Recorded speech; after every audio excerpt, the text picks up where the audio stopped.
How much do you just love it when your dance students roll their eyes at you?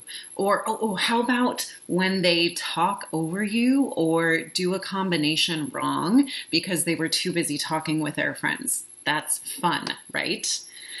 And the demanding, the neediness, the complaining. I mean, personally, I know that's why I really became a dance teacher, because I just love hearing kids complain. Not. You guys know I'm kidding, right? Student behavior like that is so frustrating and can be so infuriating. It gets under our skin and makes us question why we're even doing this in the first place. If you have ever asked yourself, what is with these kids? Then you need to keep watching, because today I'm sharing with you the dance teacher's ultimate guide to improving student behavior. By the end of this video, you will have a guide to help you decipher student behavior and know exactly how to deal the next time a dancer complains, demands, or tries to sit out of class. Your students will go from distracted to dedicated, insecure to inspired, and argumentative to achieving.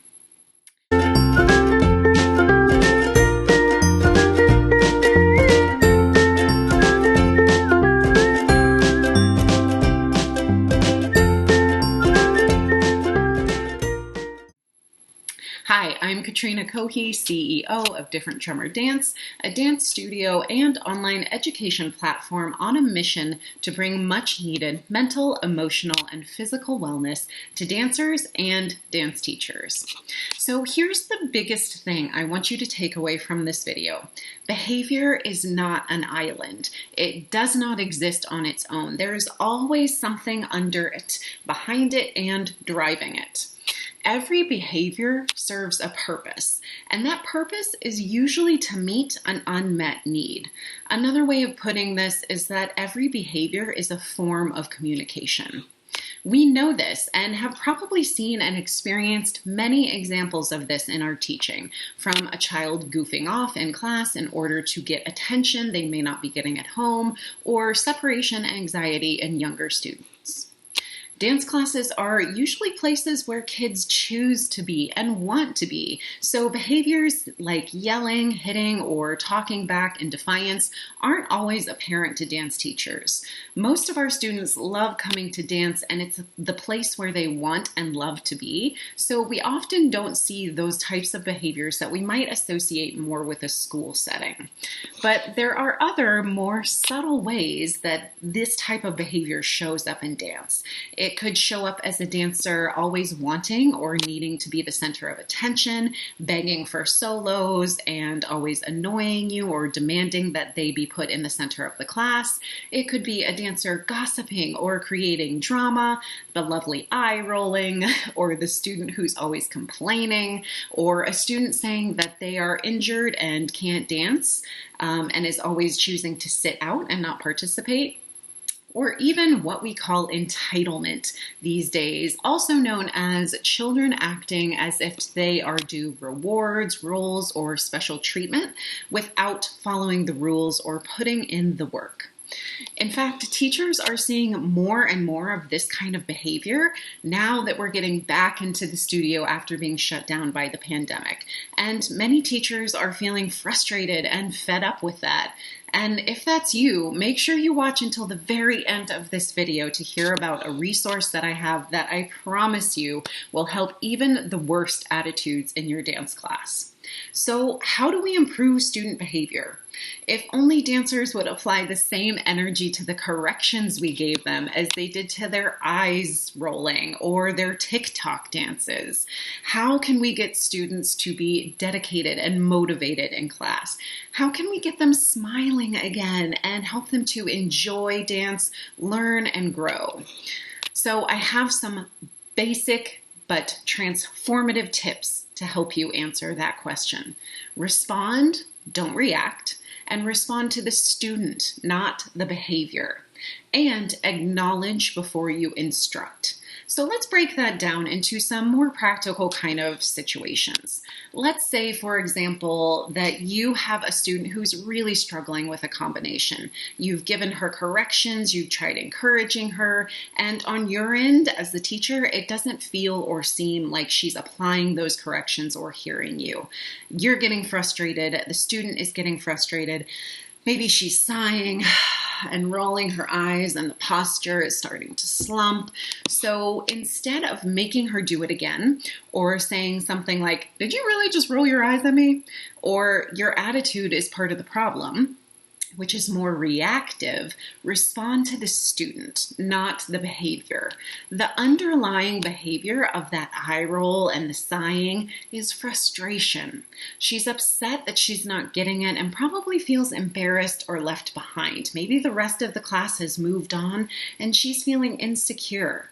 So respond to that behavior and acknowledge that behavior before you instruct, before you try and give her feedback or advice and move forward. So as an alternative to this situation, you could say something like, "You know what? I see you're working really hard and you're getting frustrated. We all have days like that. Let's leave it for now and I can help you with it one-on-one during break or after class." Can you see how that is much more responsive rather than reactive? This example also encourages connection between you and the student, because when we tell someone what they have to do or get frustrated by what they're not doing without first acknowledging what's going on for that person in the moment, we lose that connection. And when we lose connection, kids don't listen because they feel invisible and controlled.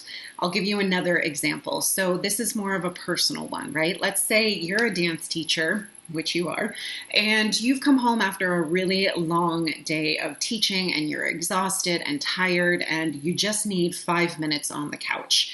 And your partner comes in and sees you lying or sitting on the couch and says, "There's dishes. There's laundry. You said you were going to do these things. What's happening?" And your first instinct, right? I know my first instinct is to get angry, is to get frustrated, right? Because our partner hasn't acknowledged what's happening for us in the moment, which is that we're exhausted and we're tired and we need 5 minutes. So our instinct is to get reactive, right? Is to fight back and to say, "You know what? You can do the dishes. You try it for once," right? So let's flip that. Let's do an alternative situation like we just did with dance. So your partner comes in, sees you sitting there and says, "I can see that you just got home and you're tired, but you also said that you were going to do the dishes and the laundry," right? That's a little bit better. But how about something like your partner comes in, sees you and says something like, "I see that you just got home. It looks like you need a few minutes to relax. Can we maybe work on these together in like 10 minutes? Much better, right? Doesn't that feel much better? It feels more open. It doesn't make you feel like you want to punch the other person, right? It's less reactive and more responsive. And it enables us to connect with each other and move forward rather than just shutting down communication. So here's another helpful thing when we are working to improve student behavior and working to improve those connections.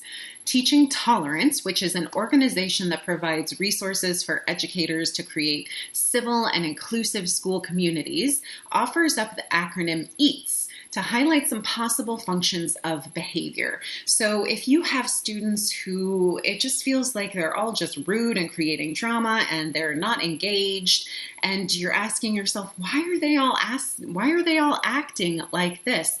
EATS, that acronym, can provide a little bit of insight as to why they might be behaving the way that they are. So first in EATS, in our acronym is E for escape. So some examples of escape could be behaviors like avoidance, demanding, or resisting. So a dancer who doesn't bring her pointe shoes, or the student who always asks to go to the bathroom during jumps, or a student who resists your corrections. Again, the subtext, the underlying communication of all of that behavior is the child saying, "I feel insecure. I don't know how to do this, and I don't know how to ask for help." So now A for attention in EATS could look like a student who's kind of needy or clingy or always looking for your feedback or assurance. This kind of behavior is communicating again that a student feels unsure, that they need your approval, that they're really looking to you to help guide them to the next step, to tell them that yes, you've got it or you're on your way. They are seeking some sort of affirmation from you through attention. T in EATS is for tangible gains. And these are really common for students who struggle with impulsivity or fixed mindset, who maybe come off as stubborn or rude. Again, underneath that kind of talking back or rudeness, a student could be communicating that they feel lost, like they need more information, or they're feeling disconnected from the class, the exercise, or from you. So tangible gains are really students who are looking for more. They feel left out and they want to be included by having either assurance or more information. Now, S in EATS is for sensory needs. And sensory needs are something I'm sure many of us are familiar with. Kids are receiving and processing all kinds of sensory input all day long. So we have sensory seekers, who are kids that underreact to sensory input or need more of it to function. And then we have sensory avoiders, who overreact to sensory input. They may become overwhelmed or really energetic and bouncing off the walls.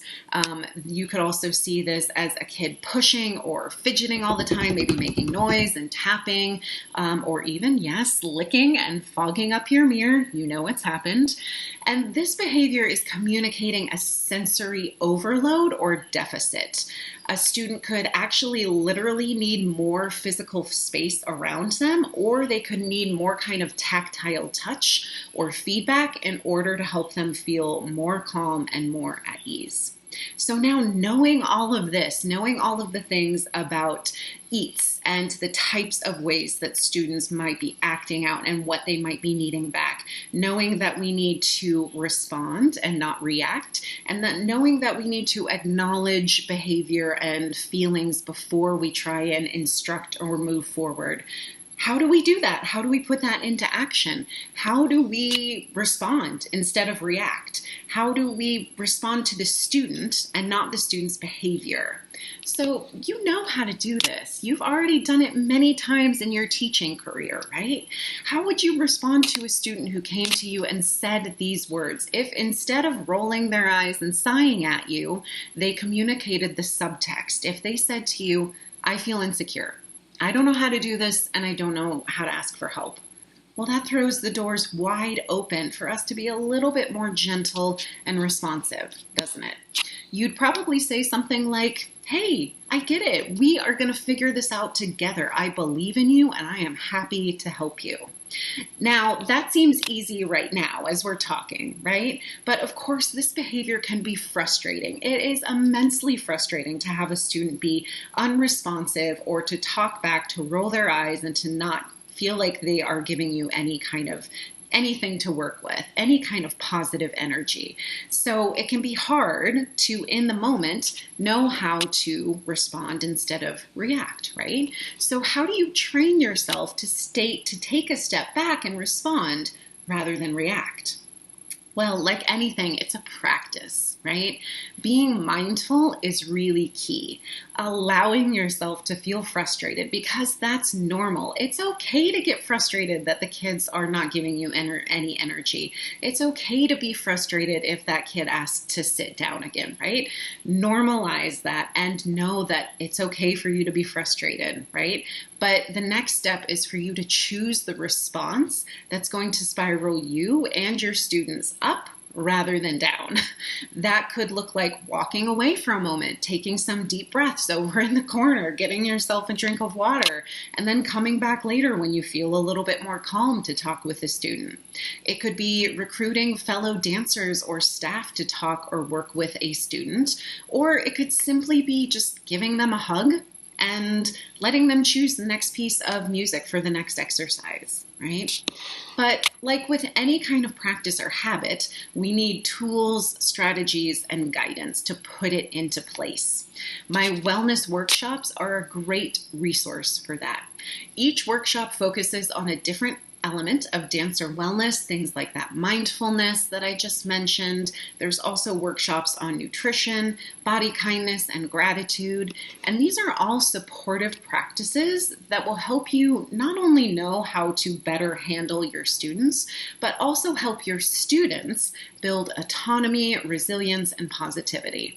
It feels like there's been an invisible e-brake on your teaching if you're feeling like everything is just really hard and it doesn't make sense and you're not making any progress or getting through to your students. Like getting through your classes is just hard and difficult. I want to encourage you to try the emotional and mental wellness skills in my workshops, because when we focus on building those emotional and mental wellness skills, suddenly the e-brake comes off. There's a huge release, a huge aha light bulb moment, and suddenly everything is easier, smoother, and way more connected. Remember at the beginning of this video when I said behavior isn't an island? Well, neither is progress. Having the right tools to lean on for this very challenging time in our lives is so, so important. That's why I created these wellness workshops and the series of wellness workshops. You are passionate about helping your students, and I am passionate about giving you the tools to do just that. So if you got something out of this mini masterclass, if something really spoke to you or sparked for you, if everything kind of made sense, then again, I want to encourage you to check out the wellness workshop series, because they are full of tons more information like this. There's a training, there are workbooks and worksheets that you can use for yourself, for your dancers, for your staff, so that everybody can get back on the same page, start feeling better, start feeling more connected, and you can enjoy that feeling of progressing, of connecting with one another. You can see more smiles in class, which I know is what we all ultimately, at the end of the day, want. So click on the link under this video to learn more about the wellness workshops. Feel free to leave any questions that you have in the comments. And of course, I would love it if you liked this video and subscribed to my channel. Thanks for coming to this mini masterclass. I hope you had some light bulb moments and some insightful takeaways, and you feel ready to go tackle that next class that you have, feeling good, feeling motivated, and ready to connect with your students. Bye for now.